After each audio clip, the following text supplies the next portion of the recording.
नमस्ते बच्चों। पिछले व्याख्यान में हम लोगों ने लघु एवं वृहत परंपराओं के बारे में बातचीत कर रहे थे और उनमें हम अंत्यक्रिया देख रहे थे और उस अंत्यक्रिया के अंतर्गत हमने देखा कि दोनों ही परंपराएं एक दूसरे से आदान प्रदान करती हैं। संस्कृति का प्रभाव उनमें होता है और हम ये देखें कि संस्कृति का प्रभाव किस दिशा में है, तो ये निष्कर्षतः कह सकते हैं कि न केवल वृहत परंपरा से लघु परंपराएं ही प्रवाह की ओर जाती है, वरन लघु परंपरा से वृहत परंपरा की ओर भी हमें इनमें संस्कृति का प्रभाव देखने को मिलता है। इनको और अधिक स्पष्ट रूप में समझने के लिए मैकिम मैरियट ने सार्वभौमिकरण और स्थानीयकरण जैसे संप्रत्ययों का प्रयोग किया है। तो आज हमारा व्याख्यान का या चर्चा का जो विषय है जिस पर हम बातचीत करने जा रहे हैं वो है सार्वभौमिकरण या यूनिवर्सलाइजेशन और स्थानीयकरण। इसके बारे में आज हम लोग बात करेंगे। तो सार्वभौमिकरण को सबसे पहले हम देखेंगे। अब सार्वभौमिकरण क्या है, स्थानीयकरण क्या है और किस प्रकार इनका संबंध लघु एवं वृहत परंपरा के साथ में देखने को मिलता है, ये हमारे आज के व्याख्यान में चर्चा का विषय या बातचीत का विषय है। तो सबसे पहले हम ये देखें कि सार्वभौमिकरण की प्रक्रिया क्या है। सार्वभौमिकरण की प्रक्रिया का सर्वप्रथम उल्लेख जिन्होंने किया है वो है रेडफील्ड और मिल्टन सिंगर। रेडफील्ड ने मैक्सिकन समुदाय का अध्ययन इस उद्देश्य से किया जिससे कि किसी संस्कृति में घटित होने वाले परिवर्तनों की जानकारी प्राप्त हो सके। और बार बार हम मैकिम मैरियट की चर्चा पहले भी हम कर चुके हैं। पुनः उनकी चर्चा करते हुए उन्होंने उत्तर प्रदेश में किशनगढ़ी ग्राम का अध्ययन किया था और जिसका उद्देश्य संस्कृति और परंपरागत सामाजिक संगठन का अध्ययन करना था। मैरियट ने वृहत और लघु परंपराओं के मध्य इनके बीच में होने वाली अंत्यक्रिया के लिए सार्वभौमिकरण और स्थानीयकरण जैसे शब्दों का प्रयोग किया है कि इनसे हम और अधिक अच्छी तरह से इन दोनों परंपराओं की अंत्यक्रिया इनको और अधिक अच्छी तरह से समझ सकते हैं। तो सार्वभौमिकरण मैकिम मैरियट के अनुसार यदि हम देखें, थोड़ा हम ध्यान से परिभाषा को देखेंगे ताकि ये हमें स्पष्टतः समझ में आ जाए। तो जब लघु परंपरा के तत्व क्या क्या है, देवी देवता, प्रथाएं, संस्कार इत्यादि ऊपर की ओर बढ़ते हैं, अर्थात उनके फैलाव का क्षेत्र विस्तृत हो जाता है। क्योंकि हमने देखा था लघु परंपराएं क्या है, स्थानीय क्षेत्र तक होती है। तो जब इनके फैलाव का क्षेत्र विस्तृत हो जाता है, जब वे वृहत परंपरा के स्तर तक पहुंच जाते हैं और उनका मूल स्वरूप परिवर्तित हो जाता है, तो इस प्रक्रिया को सार्वभौमिकरण कहते हैं। फैलाव उनका ऊपर के स्तर पे जा रहा है, विस्तृत हो जाता है और उनका मूल स्वरूप परिवर्तित हो जाता है। तो इस प्रक्रिया को मैकिम मैरियट ने सार्वभौमिकरण के नाम से संबोधित किया है। इस प्रकार ये निष्कर्ष निकलता है कि छोटी छोटी स्थानीय परंपराओं के तत्वों के मिलने से एक बड़ी परंपरा का निर्माण होता है, तो उसे हम सार्वभौमिकरण कह सकते हैं या उसे सार्वभौमिकरण कहा जाता है। और अधिक स्पष्ट यदि हम इसे देखें तो हम ये कहें कि वृहत परंपरा का निर्माण स्वतः नहीं होता, बल्कि छोटी छोटी परंपराओं में जो विश्वास और कर्मकांड पहले से ही विद्यमान होते हैं उन्हें और अधिक व्यवस्थित और स्पष्ट रूप देने से वृहत परंपराओं का विकास होता है। ये मैकिम मैरियट ने सार्वभौमिकरण को समझाने की कोशिश की है।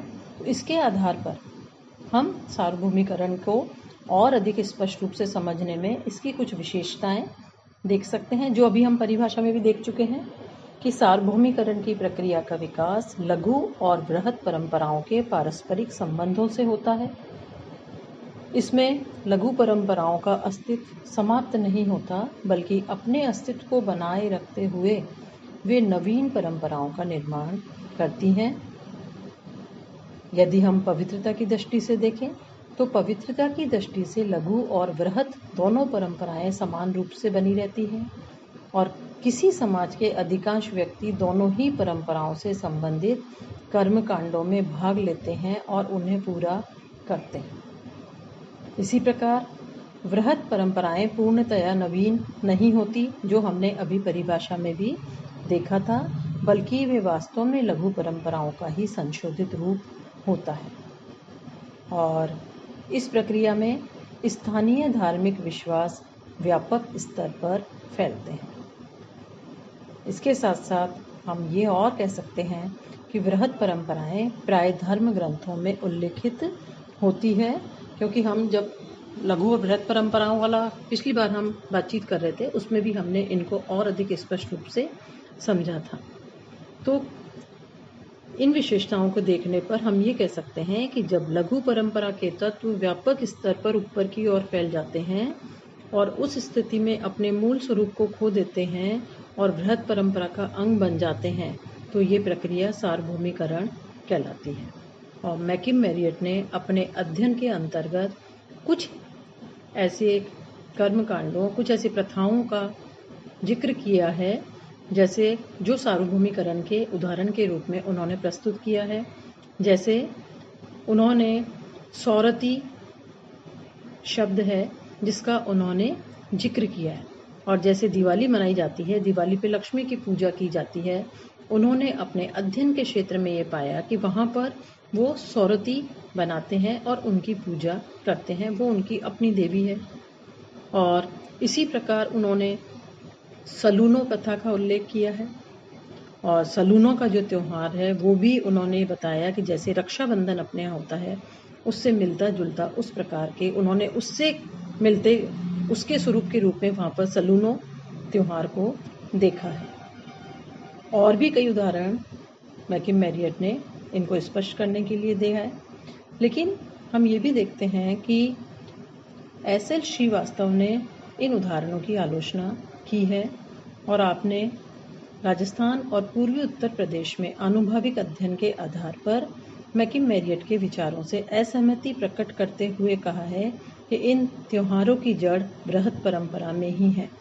और उनका कहना है कि सौरती कोई, जैसे उन्होंने सौरती और सलूनों का अपने अध्ययन के माध्यम से उदाहरण देते हुए कहा है कि वो अलग से नहीं है, वरन वो मूल रूप में देखा जाए तो उन्हीं चीज़ों का अपभ्रंश रूप है जो मैरियट बताना चाहते। और इसी प्रकार उन्होंने कहा कि रक्षाबंधन का त्यौहार, जो कि सलूनों के नाम से भी जाना जाता है, क्योंकि श्रावण मास की पूर्णिमा के दिन होता है और वृहत परंपरा से ही संबंधित है। तो यहाँ हम आलोचना को भी दृष्टिगत रखते हैं, लेकिन फिर भी हम ये कह सकते हैं, यहाँ यह स्पष्ट करना कठिन होता है कि कौन से तत्वों की उत्पत्ति बृहत परंपरा से संबंधित है और कौन से तत्वों की उत्पत्ति लघु परंपरा से संबंधित है, क्योंकि दोनों के मध्य बराबर आदान प्रदान और अंतःक्रिया होती रहे। अब अभी हमने सार्वभौमिकरण देखा, सार्वभौमिकरण की प्रक्रिया को देखा, जहाँ वृहत परंपराएं हैं राष्ट्रीय स्तर पर, बृहत स्तर पर। अब हम मैकिम मैरियट के अनुसार स्थानीयकरण की प्रक्रिया को देखने की कोशिश करें, जिनका संबंध वो संभवतः लघु परंपराओं के साथ में जोड़ते हैं। तो सार्वभौमिकरण की प्रक्रिया के विपरीत स्थानीयकरण की अवधारणा है, और मैरियट ने इसका उल्लेख करते हुए धार्मिक विश्वासों से इसे संबद्ध किया है। यदि हम इसको पारिभाषिक रूप में स्पष्ट करना चाहें तो हम ये कह सकते हैं कि स्थानीयकरण को साधारणतया संकीर्णता, देहातीकरण अथवा ग्रामीकरण के रूप में प्रयुक्त किया जाता है। इससे क्या समझ में आता है कि ये इसका क्षेत्र छोटा है, सीमित है, संकीर्ण है। देहातीकरण यानी ये गांवों के अंतर्गत पाई जाने वाली प्रथाएं हैं, या इसका संबंध गांवों से होता है। इसके साथ साथ यदि हम इसके अंग्रेजी शब्द को देखें तो पैरोकियल शब्द को हम देखते हैं, अंग्रेजी का शब्द, उसका अगर अर्थ देखते हैं तो उसका अर्थ भी संकीर्ण है, जिसका आशय यह हुआ कि कोई भी ऐसी प्रक्रिया जो समूह की भावना को संकीर्ण बनाए, उसे स्थानीयकरण की प्रक्रिया कहा जाता है। और मैरियट ने इसे लघु परंपरा और बृहत परंपरा से संबद्ध करते हुए इस प्रकार से परिभाषित किया है कि दोनों जो परंपरा है तत्वों का नीचे की ओर बढ़ना, मतलब बृहत परंपरा के तत्वों का नीचे की ओर बढ़ना तथा उनका लघु परंपरा के तत्वों में मिल जाना स्थानीयकरण की प्रक्रिया कहलाती है। अभी हम संक्षेप में इन दोनों के बीच अंतर को भी देखेंगे, तब हमें स्थानीयकरण और सार्वभौमिकरण की प्रक्रिया अधिक स्पष्ट रूप से समझ में आएगी। यह बृहत परंपराओं में ग्राम की स्थानीय विशेषताओं का समावेश होना लगता है, तो इस प्रक्रिया को स्थानीयकरण कहा जाता है। एक ही बृहत परंपरा से आने वाली पद्धतियां एक दूसरे से पूर्णतया अलग हो जाती है और उनमें स्थानीय विशेषताओं का समावेश हो जाता है। यानी यहाँ स्थानीय था स्थान विशेष का महत्व है कि अलग अलग गांवों में अलग अलग स्थानों पर जो सीमित छोटे संकीर्ण क्षेत्र हैं उनकी अपनी अपनी विशेषताएं हैं। तो बृहत परंपरा के कोई तत्व अगर आते भी हैं तो वो स्थान विशेष के आधार पर उनकी अपनी विशेषताएं होती है। तो इस प्रकार से स्थानीयकरण को हमने देखने की कोशिश की। इसको हम मैरियट ने इन्हें भी कुछ उदाहरणों के माध्यम से समझाया है, लेकिन इसको और अधिक स्पष्ट रूप से हम समझें तो जैसे B.R. चौहान ने अपनी पुस्तक ए राजस्थान विलेज में गोवर्धन पूजा को स्थानीयकरण का उदाहरण मानने पर अपना भिन्न मत प्रदर्शित किया है। मैरियट ने गोवर्धन पूजा का उदाहरण दिया है स्थानीयकरण को समझने। तो B.R. चौहान का ये कहना है कि सार्वभौमिकरण और स्थानीयकरण की अवधारणाएं एक श्रेणी से दूसरी श्रेणी में रूपांतरण का पता लगाने में उस सीमा तक सहायक हो सकती है जहां तक कि श्रेणियां पहचानने योग्य हो, और इन अवधारणाओं के द्वारा श्रेणियों के अंतर्गत त्योहारों के उत्थान पतन की व्यवस्था नहीं की जा सकती। तो इस प्रकार आपके अनुसार सार्वभौमिकरण, स्थानीयकरण अथवा प्राथमिक सभ्यता की प्रक्रियाएं किसी सीमा तक इस बात का ही वर्णन करती है कि गति का संचालन कैसे हुआ, किंतु इसके पीछे पाए जाने वाले तार्किक आधार का वर्णन नहीं करती। यानी हम सार्वभौमिकरण और स्थानीयकरण की प्रक्रियाओं के माध्यम से भी प्रथाओं के जो हम ऊंचे की ओर जाना और निम्न की ओर आने को वर्णन करें उसे स्पष्ट नहीं कर सकते। तो इस प्रकार हम ये स्पष्ट होता है कि सार्वभौमिकरण और स्थानीयकरण की अवधारणाएं बृहत और लघु परंपराओं के मध्य पाए जाने वाले संपर्क अथवा अंतःक्रिया की व्याख्या करने में तो अवश्य सहायक हैं, लेकिन इनसे यह स्पष्ट नहीं होता कि किसी विशिष्ट सांस्कृतिक तत्व की उत्पत्ति सबसे पहले बृहत परंपरा में हुई है या लघु परंपरा। और मिल्टन सेंगर ने भी इसे आगे अपने शब्दों में इस प्रकार स्पष्ट किया है कि बृहत परंपरा और लघु परंपरा के बीच होने वाले आदान प्रदान से आप पर्याप्त प्रभावित थे और आप सर्वाधिक सांस्कृतिक माध्यम से प्रभावित हुए। यानी ये एक माध्यम है जिनमें दोनों हमारी प्रथाओं के बीच में, परंपराओं के बीच में आदान प्रदान होता रहता है। तो यहाँ हम अगर बात करते हैं, इसको और अधिक स्पष्ट रूप में समझें इस सार्वभौमिकरण और स्थानीयकरण को, तो कुछ पॉइंट्स के रूप में हम कर सकते हैं, जैसे ऊर्ध्वगमन और निम्नगमन। सार्वभौमिकरण क्या है? लघु परंपराओं का ऊपर की ओर जाना है और स्थानीयकरण बृहत परंपराओं का नीचे की ओर आना है। उसी प्रकार हम विस्तृत और संकीर्ण क्षेत्र के आधार पर कर सकते हैं। सार्वभौमिक प्रक्रियाएं, जो सार्वभौमिकरण का प्रभाव क्षेत्र विस्तृत होता है जबकि स्थानीयकरण का सीमित होता है, और इसी आधार पर हम स्थानीय कर्मकांडों के आधार पर नई परंपरा का निर्माण, पूर्व परंपरा का विकास, व्यवस्थित अव्यवस्थित, इन आधारों पर भी इन्हें और अधिक स्पष्ट रूप से अंतर के माध्यम से समझ सकते हैं। आपको जो PDF दिया हुआ है उसमें इनका डिटेल हमें लिखित रूप में देखने को मिलता है।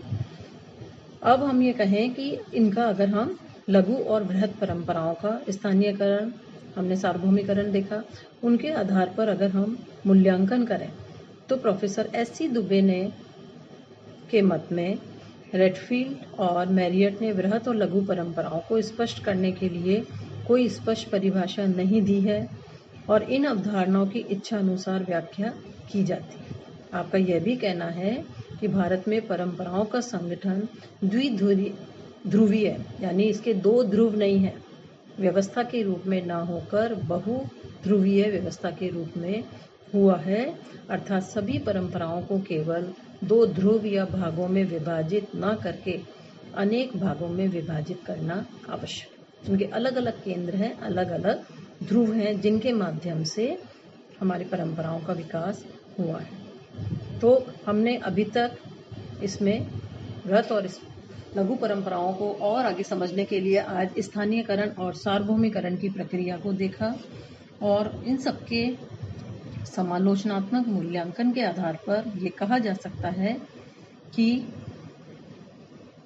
वृहत और लघु परंपराओं की अवधारणा कुछ न्यूनताओं से युक्त होने के उपरांत भी भारतीय ग्रामीण समुदाय के सांस्कृतिक परिवर्तनों की व्याख्या करने में तथा सांस्कृतिक तत्वों के मध्य होने वाली अंतःक्रियाओं को स्पष्ट करने में अति उपयोगी है, लाभदायक है।